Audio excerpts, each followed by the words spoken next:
E hoje nós iremos falar sobre as marcas de um cristão, as marcas de um cristão, e essas marcas se encontram nesta passagem, 1 João, capítulo 2, nós vamos ler até o verso 11, então vamos nos colocar em pé, por favor, para fazermos esta leitura.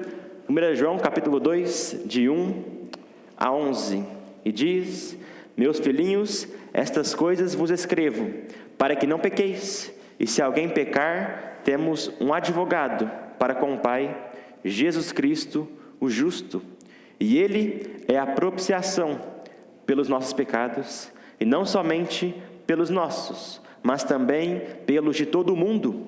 E nisto sabemos que o conhecemos, se guardarmos os seus mandamentos. Aquele que diz, eu conheço-o, e não guarda os seus mandamentos, é mentiroso, e nele não está a verdade.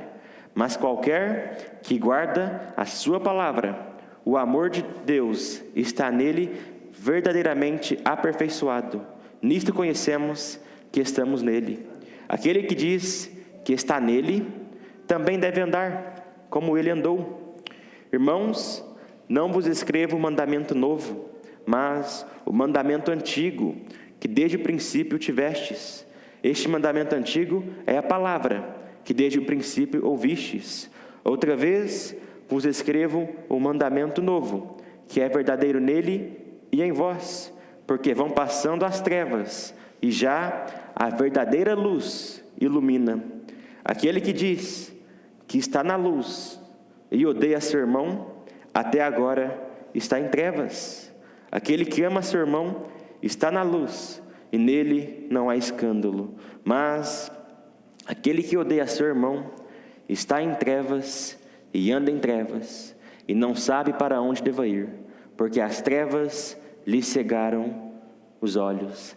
Nestes 11 versículos, nós encontramos algumas características, algumas marcas que nós, como filhos de Deus, como cristãos, devemos ter, e é sobre isso que queremos falar nesta manhã, as marcas de um cristão. Senhor, obrigado pela excelente EBD, excelente estudo que tivemos nesta manhã. Obrigado, Pai, pelos cânticos, pelos hinos que foram cantados ao Senhor. E obrigado, Pai, por este momento agora, de pregação da Tua Palavra. Oramos que o Senhor fale aos nossos corações. Perdoa, Senhor, os nossos pecados. Em nome de Jesus Cristo oramos. Amém. Podei-vos assentar. Como eu mencionei antes de lermos a passagem da Bíblia, quando um bebezinho nasce neste mundo, geralmente ele nasce com algumas marcas, que nós chamamos de marcas de nascença. Por exemplo, o próprio umbigo é uma marca de nascença, uma pinta, uma mancha, são considerados marcas de nascença. No entanto, essa realidade, essa verdade, não se aplica somente ao nosso corpo físico, ao nosso nascimento físico. Quando alguém tem o seu nascimento espiritual, ou seja, quando ela recebe Jesus como seu Salvador, ela passa a ter algumas marcas, algumas características de seu nascimento espiritual. E a diferença entre as marcas do nascimento físico e as marcas do nascimento espiritual é que as marcas físicas nós vemos no corpo, fisicamente. Já as marcas espirituais nós vemos através das atitudes, através do caráter deste alguém. A Bíblia diz nessa passagem que algumas pessoas vivem hipocritamente, dizendo ser uma coisa e vivendo outra. Elas dizem ser cristãos, mas a sua vida, seu testemunho e o seu caráter mostram o contrário. E, por incrível que pareça, talvez você saiba disso, isso é mais comum do que se imagina. No entanto, a Bíblia ensina que quando nós somos salvos, há uma mudança em nossas vidas. Quando nós nascemos no Espírito, nós passamos a ter algumas marcas de nascença, que são características novas em nossas vidas. Mas então, quais são essas características, quais são essas marcas? Nesta passagem nós encontramos 3, são elas a submissão a Jesus, a imitação de Jesus e a demonstração do amor de Jesus. Essas são as 3 características, as 3 marcas que eu e você, como filhos de Deus, como cristãos, devemos ter em nossas vidas. Então, em primeiro lugar, nesta manhã, vamos entregar nossas vidas ao Senhor Jesus. Os versos 3 e 4 dizem: e nisso sabemos que o conhecemos, se guardarmos os seus mandamentos. Aquele que diz, eu conheço-o, e não guarda os seus mandamentos, é mentiroso, e nele não está a verdade. A primeira marca de um cristão, ou que um cristão deve ter, é a sua submissão ao senhorio, à autoridade de Cristo. Quando você aceita Jesus como seu Salvador, você também deve colocá-lo em sua vida como seu Senhor, como seu Mestre, como seu Adonai, o dono de sua vida. E, portanto, você deve obedecer às suas ordens. Assim sendo, aquele que diz que é salvo e não guarda a palavra de Deus, está se contradizendo. Jesus disse: e por que me chamais Senhor, Senhor, e não fazeis o que eu digo? O cristão que é verdadeiramente salvo deve guardar, ou pelo menos deve buscar guardar a palavra de Deus. A Bíblia diz que se nós dizemos que somos salvos e não guardamos os seus mandamentos, a sua palavra, nós somos mentirosos, e na realidade não somos salvos. Esta é uma verdade talvez bem dura de ser engolida, mas é uma verdade bíblica. Então, o que significa guardar os seus mandamentos? Primeiro, significa que nós não devemos ser perfeitos, ou nós não somos perfeitos ainda. Guardar os seus mandamentos não significa perfeição. Novamente, e nisso sabemos que o conhecemos, se guardarmos os seus mandamentos, aquele que diz eu conheço e não guarda os seus mandamentos é mentiroso, e nele não está a verdade. O apóstolo João disse que aquele que diz que tem Jesus como seu Salvador e não guarda os seus mandamentos é mentiroso. Então quer dizer que nós devemos ser perfeitos, nunca errar ou nunca pecar? Não, isso é impossível. Se isso fosse verdade, Deus estaria pedindo algo impossível de nós. E nada que Deus pede que nós façamos em sua palavra é impossível. Tudo que Deus pede de nós é possível. Pode ser difícil, mas é possível. Então, mesmo que nós somos salvos e lavados no sangue de Cristo, nós ainda temos a natureza pecaminosa. Nós somos tentados constantemente e pecamos diariamente, mesmo sendo salvos. Mas seria maravilhoso se fôssemos perfeitos. Já pensou nunca criticar, nunca se orgulhar, nunca mentir, nunca cometer qualquer tipo de pecado? Seria maravilhoso. Mas não é isso que a Bíblia quer dizer nesta passagem. É impossível que qualquer ser humano, por mais novo que seja, por mais velho que seja perfeito. Por quê? Porque, como vimos essa manhã, nós temos a nossa natureza pecaminosa. Iremos conviver com ela até o dia em que morrermos, ou Cristo voltar. Nós só iremos ser perfeitos quando deixarmos este mundo e formos para o céu, pois lá nós teremos um corpo transformado, sem a presença do pecado. 1 Coríntios 15, 52 e 53 diz: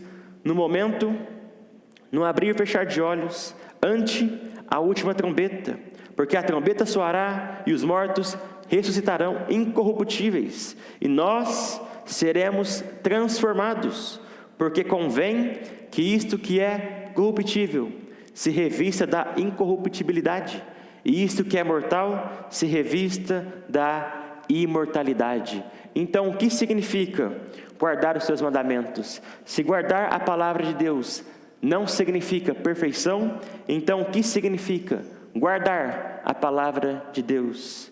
Guardar a palavra de Deus significa viver pela palavra de Deus. Segundo, vamos viver segundo a palavra de Deus. João disse: aquele que diz eu conheço e não guarda os seus mandamentos é mentiroso, e nele não está a verdade. Note que essa expressão, eu conheço-o, fala de algo que já aconteceu, está no passado. E o que isso nos mostra? Isso nos mostra que primeiro é preciso conhecer Ele, para depois guardar os seus mandamentos. Aqui não diz, porque eu guardo os seus mandamentos, eu conheço-o. Aqui está dizendo, eu já o conheci, eu já fui salvo, e por isso agora eu estou guardando, ou eu vou guardar os seus mandamentos. Portanto, nós não somos salvos por guardar a palavra de Deus, por guardar os mandamentos. Mas, se nós somos salvos, nós devemos guardar a palavra de Deus, devemos guardar seus mandamentos. Isso significa que se nós quebrarmos ou não cumprirmos somente um princípio, um ensinamento ou mandamento, nós iremos perder a nossa salvação? Não, de modo algum. Veja o verso 1, João disse, meus filhinhos, estas coisas vos escrevo, para que não pequeis. Perceba que ele escreveu para pessoas que já eram salvas, e disse para elas não pecarem. E se alguém pecar, temos um advogado para com o Pai, Jesus Cristo, o justo.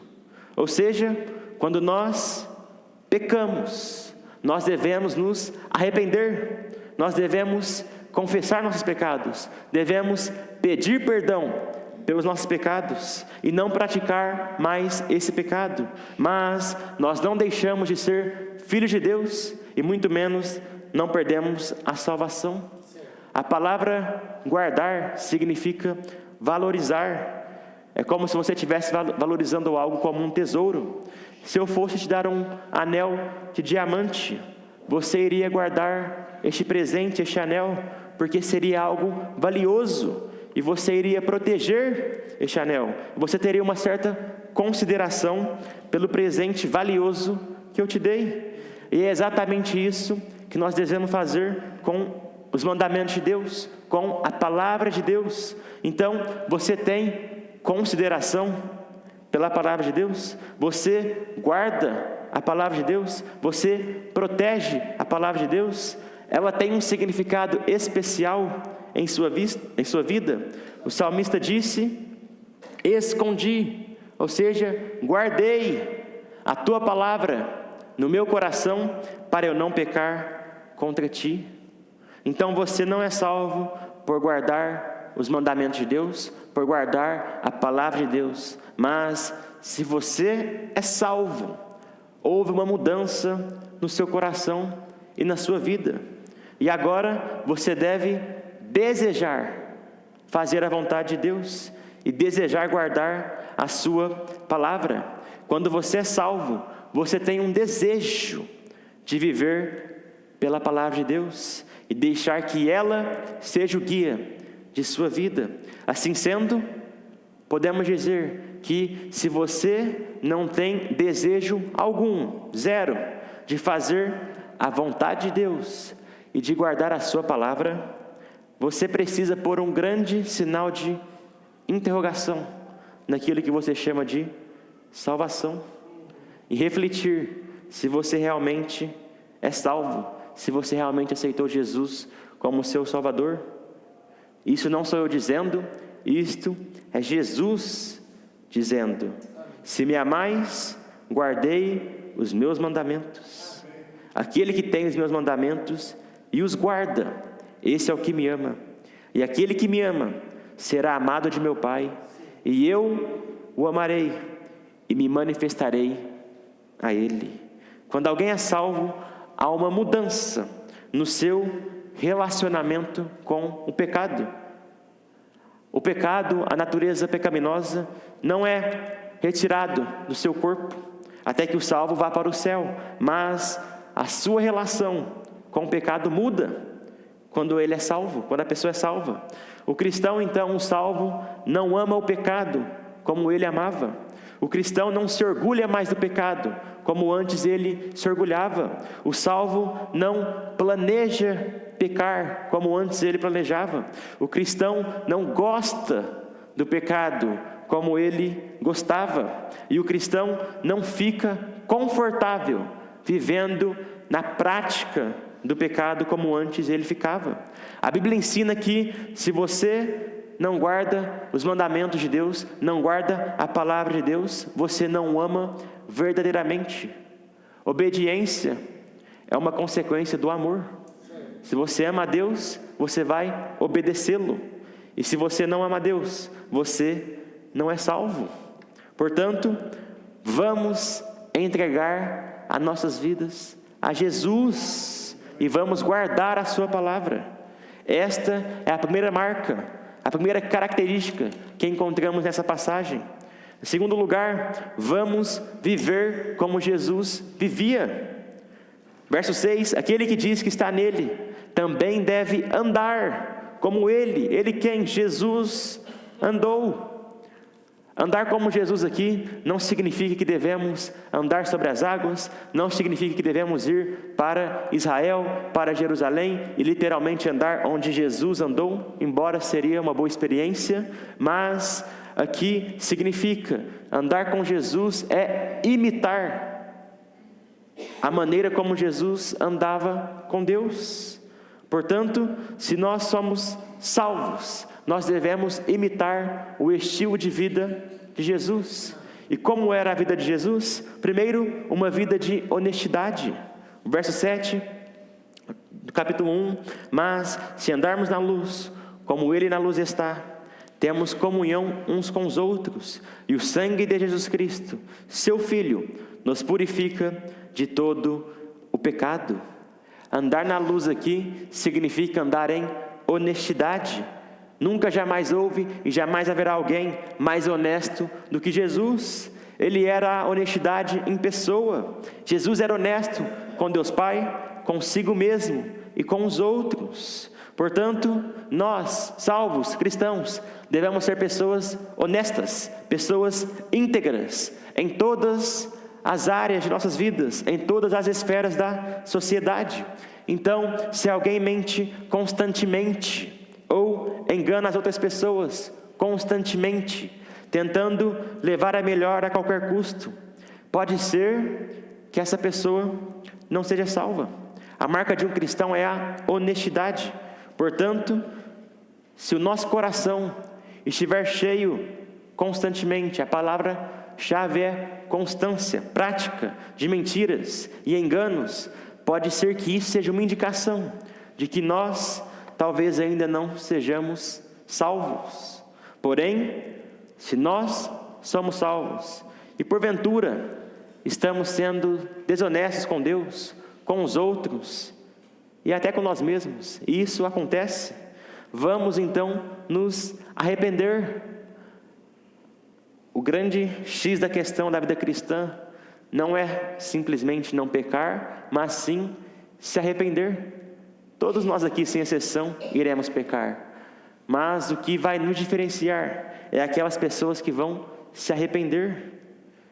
Romanos 12, 18 diz: a ninguém torneis mal por mal, procurai as coisas honestas perante todos os homens. Então, primeiro, Jesus tinha uma vida de honestidade. Segundo, ele tinha uma vida de pureza.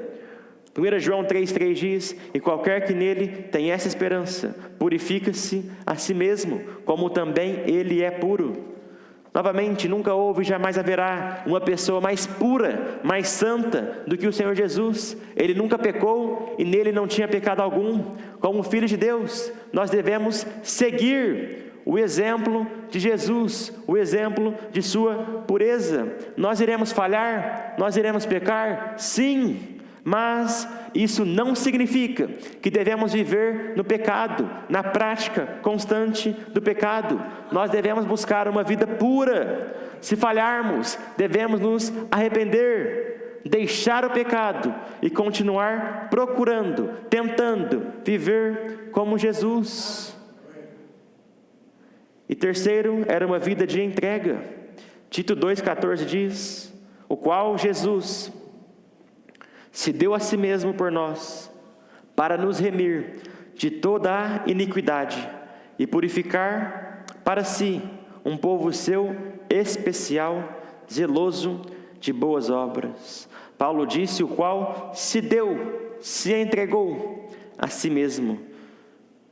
Jesus Cristo foi o exemplo máximo de uma vida de entrega completa e real à vontade de Deus, mesmo com toda a pressão psicológica e toda a agonia e dor física que ele estava sentindo antes da crucificação ou na noite anterior à crucificação. Jesus disse: Pai, se queres, passa de mim este cálice. Todavia, não se faça a minha vontade, mas a tua. E assim como Jesus, nós devemos ter uma vida completa, ou uma vida de entrega completa e real a Deus. Assim como Cristo se entregou para fazer a vontade de Deus, mesmo diante da morte, nós devemos fazer o mesmo. Nós devemos nos entregar à vontade de Deus. Portanto, meus irmãos, vamos ser servos de Deus 24 horas por dia, 7 dias por semana. Ser servo de Deus, servir a Deus em casa, no trabalho, na rua, e não somente aqui na igreja, como geralmente nós fazemos muitas vezes.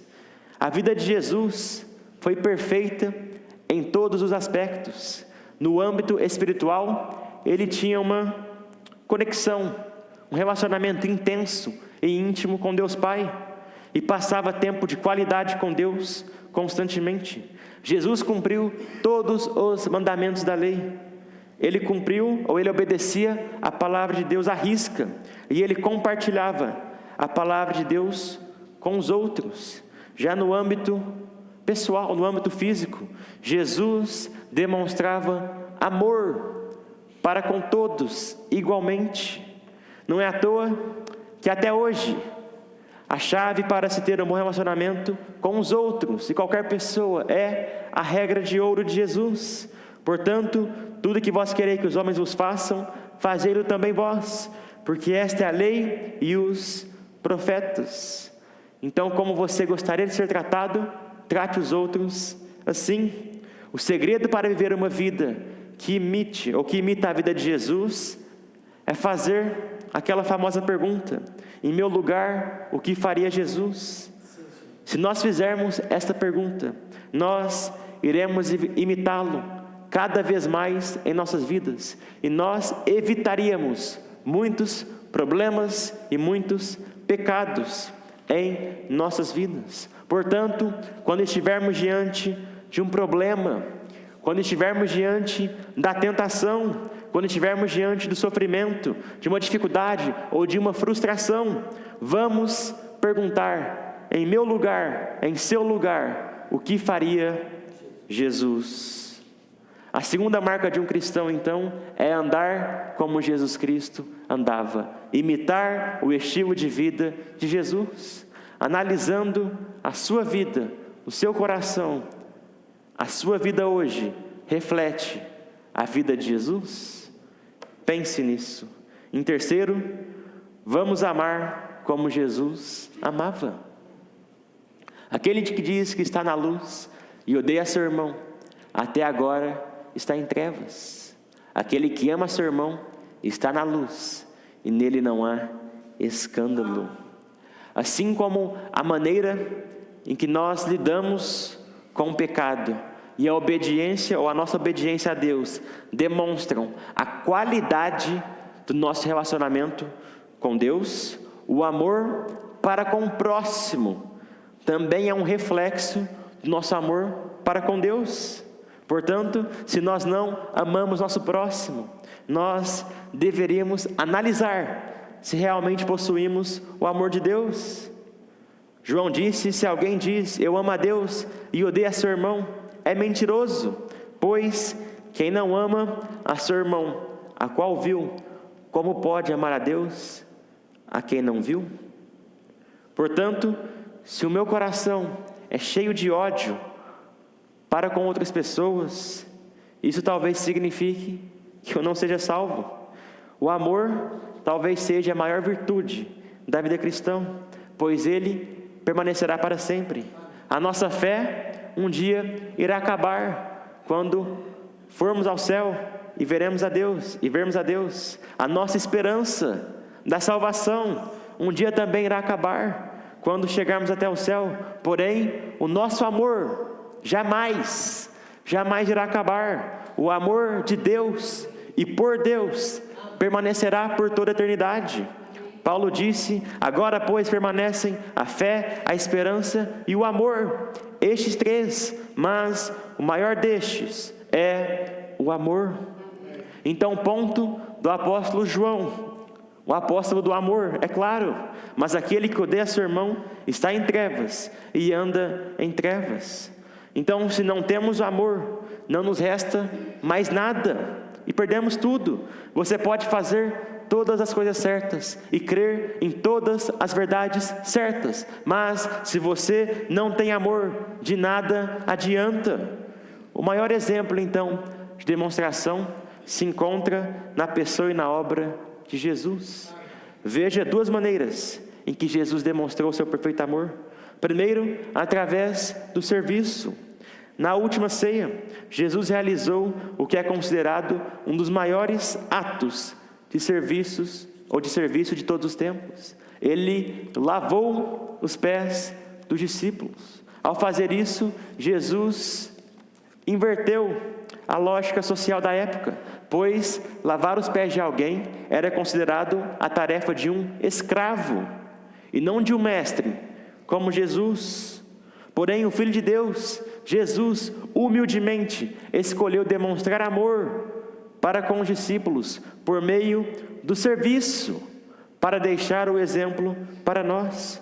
E a segunda maneira foi através do perdão. Após ser maltratado, humilhado, espancado, chicoteado, torturado e pendurado na cruz, ao invés de ter raiva, ao invés de amaldiçoar, e qualquer um de nós aqui iremos fazer isso. Nós iremos amaldiçoar as pessoas, iremos ficar irados. Mas Jesus Cristo escolheu demonstrar seu perfeito amor através do perdão. Jesus disse: Pai, perdoa-lhes, porque não sabem o que fazem. Jesus escolheu perdoar, e nós devemos fazer isso também. Portanto, se você tem algum tipo de ódio ou raiva, ou qualquer ressentimento por algo que alguém fez contra você, seja um discípulo de Jesus e perdoe. Ninguém jamais sofrerá como Jesus sofreu. Se você acha que a sua vida é sofrida, não passa nem 1% do que Cristo passou na cruz, e mesmo assim Ele perdoou aqueles que o maltrataram. Portanto, nós, você e eu, não temos nenhuma desculpa para não perdoar as pessoas. Nós não temos nenhuma desculpa para perdoar alguém. Então nós vimos nesta manhã que as marcas de um cristão são a sua submissão a Jesus, o seu esforço em viver como Jesus vivia, e terceiro, a demonstração do amor de Jesus. Porém, você não é salvo, ou você não alcança a salvação se submetendo a Jesus. Você não é salvo vivendo como Jesus vivia, e você não é salvo demonstrando o amor de Jesus. Você é salvo pela graça, você recebe a vida eterna pela graça de Deus. Mas se você é salvo, essas três atitudes, características, devem ser demonstradas em sua vida. Se a sua vida não mudou, nem um pouquinho que seja, desde que você aceitou Jesus, há algo de errado. A Bíblia claramente diz: assim que se alguém está em Cristo, nova criatura é. As coisas velhas já passaram, eis que tudo se fez novo. Portanto, se você é salvo, você deve se submeter a Jesus. Você deve buscar viver como Jesus vivia, e você deve amar como Jesus amava. Jesus demonstrou o seu amor através de serviço e através do perdão. Portanto, meus irmãos, vamos servir uns aos outros aqui na nossa igreja local, e vamos perdoar uns aos outros.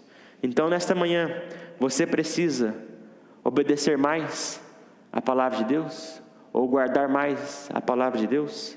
Você precisa melhorar o seu estilo de vida, viver como Jesus vivia, e você precisa perdoar alguém, mas está com dificuldade. Lembre-se de que Jesus lhe perdoou de todos os seus pecados, E, portanto, não há nenhuma razão para você não perdoar o seu próximo. Novamente eu pergunto, analisando as marcas de um cristão, ou as marcas que um crente, que um salvo deve ter, será que realmente nós somos salvos? Ou será que realmente nós estamos vivendo uma vida que agrade a Deus? Pense nisso. Essas 3 coisas que nós vimos nesta manhã são coisas consideradas básicas da fé, não são ensinamentos profundos. Porém, Dr. Ron Comfort, o presidente, o fundador da faculdade onde eu estudei nos Estados Unidos, ele sempre dizia, às vezes é sempre bom nós voltarmos para o fundamento, ou os fundamentos da fé. Porque às vezes nós somos salvos há 10, 15, 20, 30, 40 anos, e nós nos esquecemos do básico. E às vezes, se nós fizermos o básico, fizermos o que é fundamental, nós já iremos viver uma vida que agrade a Deus.